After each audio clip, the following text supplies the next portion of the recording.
mô này có cô lùm bị bang mệt vãi được buồn sang khắp yên tới lên em mà keng nhiệt lê hàng clay rọi về hàng tập pol hadit berla này tập pol kadang cộng sản Việt Nam ke telai ke prak giờ nan ra này kena buồn sang aneh Trung Quốc mau telai rung rang yuang telai prak giờ nan ra này bảy ni lancar Việt Nam sẽ mơ ta buh lum đã tôi plan lâu plan plus xa mà một plan plus xa rồi plus tua này lấy plan xa này cơ lại cá bộ piu nạ buồn sang rồi hoang mang rồi húi lên nạ buồn sang tôi cầu cái prak mở đi pol dạ prak công ngăn do nó là công ngăn này lại bởi dự ta lệ thực hiện phun khai nhớ do những bạn Việt Nam lại nuôi cha ra đời xét lên trong lại điên buôn mà cha cái nhớ bột họ đi việt úc lại prak này lại những bạn lại nhiều mó xuân ngăn cái nạ buồn sang do nó là cọ như lại cọ phun ta lại cái prak mong cái Trung Quốc giờ nó Trung Quốc nhậm nách cái vi bằng nhố mệt vá về ý mức là thầu các đi gà níu đã gặp thời mong cái thì thầu cái làm cha Trung Quốc cái đúng là cái lại bắc này tôi làm cha Việt Nam giờ nó tạo một niềm đập Trung Quốc như lệ bộ keng haro asar phao bờ đa hàm bệ cái hạ như chi haro của hạ nhố lệ trong Việt Nam sẽ gì tùy giờ lại bắc nhầm tục bơi làm cha Việt Nam lệ trong Việt Nam sẽ gì giờ cái bắc rình trà mong Trung Quốc về ý mức này. Khủng hoảng thanh khoản ngân hàng ở Trung Quốc leo thang trầm trọng. Lệ Oanh xin kính chào các quý khán giả thân mến. Họ đơn giản là cấm người gửi tiền của Trung Quốc đến ngân hàng rút tiền bằng bạo lực. Lực lượng cảnh sát công an, cả mặc thường phục hay đồng phục, hỗ trợ ngân hàng, chính quyền đánh đập thô bạo người gửi tiền trước sự kinh ngạc của toàn. Giờ này boleh cái việc bằng pro anh lần Trung Quốc này lên sọ prak mom nu kia kri leh trong bộ truy màu là tập năng mạ và buồn sang chậm tiếng trúc gì vậy dựa cật lên sọ prak leh trong hàng là câu càng nục na chính buồn pol dạ có ngăn càng pre càng buồn sang một lời rung rang prong mà lần Trung Quốc ý mới đừng có bên cả thế giới. Bạo lực chính quyền và các biện pháp hành chính thô bạo như vậy sẽ chống đỡ ít nhiều cho quá trình sụp đổ ngân hàng ở Trung Quốc. Tuy nhiên, các hành động như vậy cho thấy sự bất lực giống như đã bị dồn vào chân tường của chính quyền trong giờ này bộ lại cái bị bằng cái lại này mệt và hàng lại lòng có ngăn lại giờ lại như giàu chính trị và kinh tế như phải đi đôi mong cứ cái lại có ngăn mà anh nhớ lại một cái từng nó buồn sang cái tang đâu mà bộ cái tang đâu ta giờ nó có độc này như nghe thế nhậm nick tôi hàng Việt Nam nhiều phi bằng lần chặt Trung Quốc ra đấy nhiều bột thâu phần chỉ là vẹt cái chảo giờ cất lại giờ đã phi bằng Trung Quốc nằm phi bằng quyền có trở lại prak này với cất lại prak lại ta buộc này Việt Nam tụ giờ prak Trung Quốc lu lo con đơn đừng lên trong sôn ngắn lên trong prak giá lu mà này là phút một mà lần chặt Việt Nam vẹt bây giờ Trung Quốc lên trong nước Việt Nam tụ lần chặt Trung Quốc lu mà giờ nó vất vả nhưng bạn lại có tôi đã đăng lại đây vi phạm giờ nó hàng này có nào Việt Nam có nhiều tôi rung răng của mạng lại đặt nhất như hàng này bình kẹo kri cơ khấu hàng quầy lên trong nào rẽ này một thâu liền phải bự giờ lại đặt này lên trong hàng lại đã buồn sang nhưng bạn lại tiếp với bằng nó này mọi đặt vừa đặt là dạ với nhau chấp dạ không nào ngân hàng mà nhiệt thầu đi bia chìm lẻ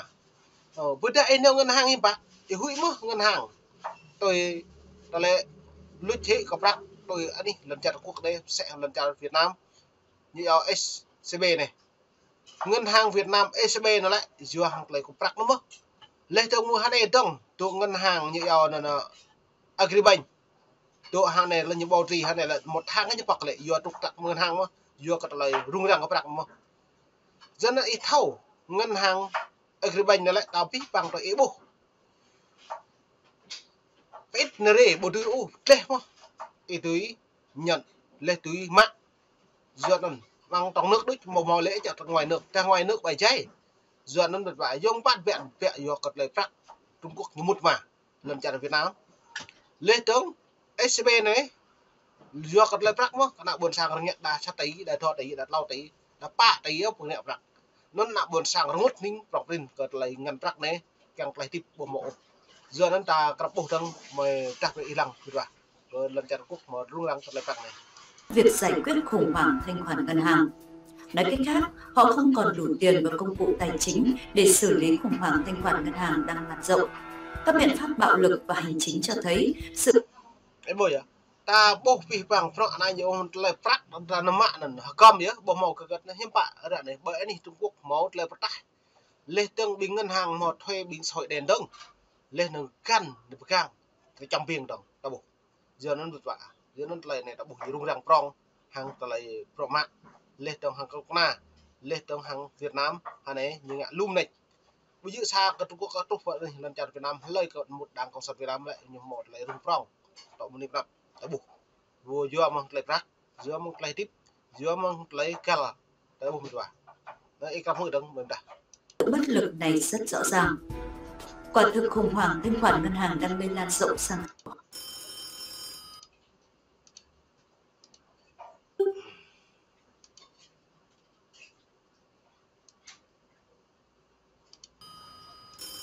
Rồi, lấyโทรศัพท์ลูก giờ nó đã bỏ luôn ta cắt lại rung răng ra đây dập cha dập ní đã buộc thật đấy bình nick lại pro mạng ta lại luôn lại bơi một cái gì gặp đặc nó như vậy sắp ăn là lu mà cắt lại làm cắt lại rác này do cắt lại Họ ra khỏi ngân hàng. Vào ngày 10 tháng 7 vừa qua, khoảng 3.000 người gửi tiền tỉnh Hà Nam đã bị cảnh sát và những người không rõ danh tính, nghi là cảnh sát ngầm, bao vây khi biểu tình đòi lại tài sản của mình. Phương tiện truyền thông ở đại lục tiết lộ rằng nạn nhân gửi tiền ở ngân hàng đã xuất hiện khắp các tỉnh thành trong cả nước, bởi vì các khoản tiền gửi được huy động qua quảng cáo trên Internet. Bây giờ là cái trục ít rắc là chứ hàng lại trong cái năm bằng lại mạng số lên trong lùm ta hàng lại nạp buồn sang lên trong càng mạ rắc lên trong càng tập rắc lên trong càng com rắc giờ nó biết bằng hàng lại hàng này lần cha hàng này thay buổi hiện đại này dần về bằng lại xịn lẻ bằng lại ít bằng thư bằng play công ngân dòm lại rắc bây giờ dạng rắc tạo giờ nó bây đồng lần cha Trung Quốc hàng này như lù hàng lại nách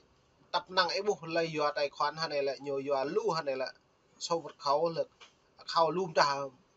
bằng thâu là Trung Quốc mà tùy mạng bị như giàu bị hacker rồi tùy mạng tập năng như dọa lợi dụng điện thoại tập năng như mút máy như tùy mạng trùm chục triệu tập năng bằng tí như tùy rút rạc rồi dân một vả ăn môn Trung Quốc mà lẽ trong có riêng lần chặt Việt Nam như làng mũi mẹ bộ keng ta lệ Việt Nam mạng trầm cái nam chỗ cái nào như mút bình như lại con hacker này lại như túi mạ prak cũng ta Việt Nam như tùy mà giờ gắt pi bằng phật giờ mà như ham phun được hai như một Trung Quốc phun được hai như đẹp đấy Việt Nam vật vả này cặp phân đứng lại mềm ta các khoản tiền gửi được thiết kế trực tuyến khiến gửi tiền vào hết sức dễ dàng. Khi ngân hàng mất khả năng chi trả, họ chỉ đơn giản là cắt dịch vụ trực tuyến. Bây giờ nó nên ngân hàng ấy bộ phun từ đó ngân hàng mất ngại bộ tuy lão hiếm bạc ngân hàng có thể như khóa thể bữa ra như khóa ngân hàng thầu mã vậy là nhà bố đi lệ bố đi nhà bố đi lệ đi dựa trong nước Việt Nam như lưu ngân hàng cha Trung Quốc cũng sẽ mà lưu ngân hàng mà ngân hàng ăn này dập loại ngân hàng ấy xe thầu tới đùa thầu bố em rồi bố với ngân hàng thầu nhà bố đi chào bố đi em thầu bố gì giờ là này đoạn này nu lại là tổ hoang mang bữa đà là nhiệt độ mình hiếm bạc lại tìm tương lai một niệm nạp hiếm lại tìm giờ nó đang cộng sản này hiếm bạc như càng chính vì làng đã buồn sang càng đi vẹt lại chịu né lại phi bỏng vất vả để gặp được người gửi tiền buộc phải đến tận Hà Nam để rút tiền, nhưng chưa kịp bước chân vào Hà Nam thì phần mềm theo dõi Covid-19 được lập trình tự động bật chế độ nguy hiểm cảnh giờ nó như ngạ lùm này bạn đi Trung Quốc tí